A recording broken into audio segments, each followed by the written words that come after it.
ମଶାମାନଙ୍କର ସଂଖ୍ୟା ବହୁଳ ଭାବରେ ବଢ଼ୁଥିବା ହେତୁ ଡେଙ୍ଗୁ ଭଳି ବହୁତ ମାରାତ୍ମକ ରୋଗମାନଙ୍କର ସଂଖ୍ୟା ମଧ୍ୟ ବଢ଼ିବାରେ ଲାଗିଛି ଏବଂ ଏହି ରୋଗ ପାଇଁ ଦାୟୀ ମଶାମାନେ ନାଳ ନର୍ଦ୍ଦମାମାନଙ୍କରେ ବହୁତ ଭାବରେ ବଢ଼ି ଚାଲନ୍ତି, କାରଣ ନାଳ ନର୍ଦ୍ଦମାମାନଙ୍କର ପାଣି ସବୁବେଳେ ସ୍ଥିର ରହିଥାଏ।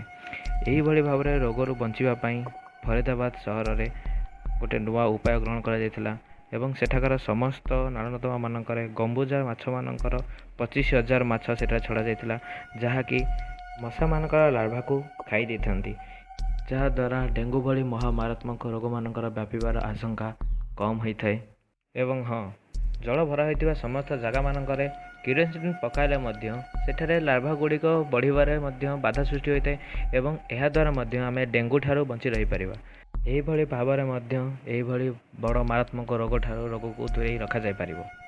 ସୂଚନାଟି ଆପଣମାନଙ୍କୁ କିଭଳି ଲାଗିଲା କମେଣ୍ଟ ମାଧ୍ୟମରେ କମେଣ୍ଟ ବକ୍ସରେ ଜଣାନ୍ତୁ ଏବଂ ଏବେ ଯାଏଁ ମଧ୍ୟ ଯଦି ଆପଣମାନେ ମୋର ଚ୍ୟାନେଲକୁ ସବସ୍କ୍ରାଇବ୍ କରିନାହାନ୍ତି, ସବସ୍କ୍ରାଇବ୍ କରନ୍ତୁ, ଲାଇକ୍ କରନ୍ତୁ ଏବଂ ସେୟାର କରନ୍ତୁ।